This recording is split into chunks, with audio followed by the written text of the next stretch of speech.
BSNL की एक ऐसी लापरवाही इस देश के सामने आई है जिससे भारत सरकार को हजारों करोड़ रुपए का नुकसान हुआ है। यह सरकारी टेलीकॉम कंपनी जो देश के दूरसंचार क्षेत्र में एक बड़ा नाम रखती है, मुकेश अंबानी की रिलायंस जियो को 10 साल का बिल भेजना ही भूल गई। 10 साल तक एक भी बिल नहीं भेजा, यानी कि घोटाला बीएसएनएल में हुआ, मुनाफा अंबानी को हुआ।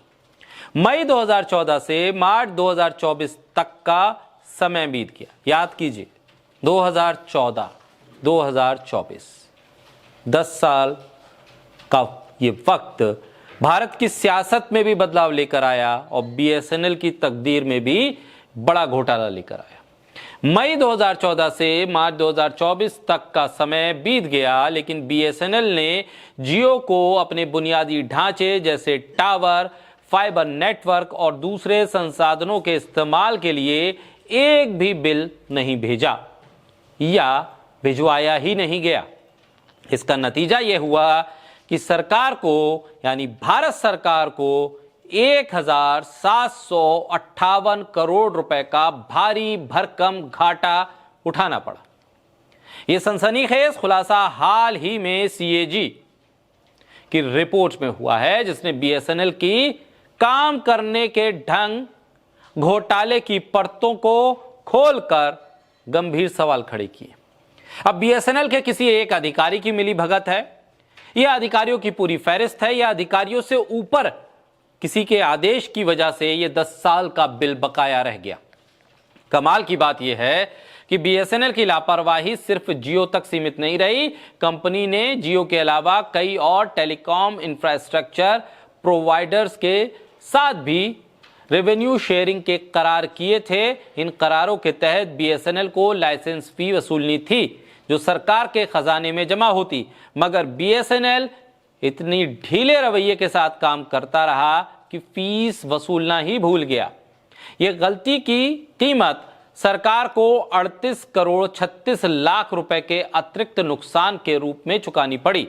अगर इन दोनों नुकसानों को बिल ना भेजने और लाइसेंस फी ना वसूलने को अगर जोड़ दिया जाए तो कुल मिलाकर सरकार को 1800 करोड़ रुपए का चूना लग गया या लगवा लिया गया। यह रकम कोई छोटी मोटी रकम नहीं है, खासकर तब जब बीएसएनएल सरकारी पैसे से चलने वाली संस्था है। लेकिन मुनाफा तो 10 साल में अंबानी को हो गया। मई 2014 में बीएसएनएल और रिलायंस जियो के बीच एक समझौता हुआ था, जिसमें बीएसएनएल के खाली पड़े टावर और फाइबर नेटवर्क जैसे संसाधनों को जियो के साथ साझा करना तय हुआ था। बदले में जियो को बीएसएनएल को भुगतान करना था, लेकिन बीएसएनएल ने तय समय पर बिल भेजने की जहमत नहीं उठाई। 10 साल बीत गए और ये लापरवाही अब जाकर सामने आई।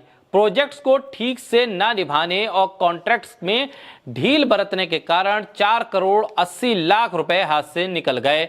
इतना ही नहीं, लापरवाही की वजह से 2 करोड़ 31 लाख रुपए का ब्याज भी डूब गया। ये छोटे मोटे नुकसान भले ही अलग अलग दिखें, लेकिन इन्हें जोड़कर एक रकम करोड़ों में पहुंच जाती है।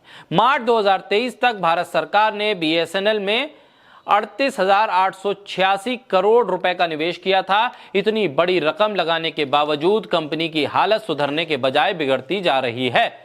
सीएजी की इस रिपोर्ट ने बीएसएनएल की पोल खोल कर रख दी, लेकिन अब यह सवाल तैर रहा है कि क्या रिलायंस जियो ये 1758 करोड़ रुपए लौटाएगा, चुकाएगा, या फिर बीएसएनएल और जियो कोर्ट में आमने सामने होंगे।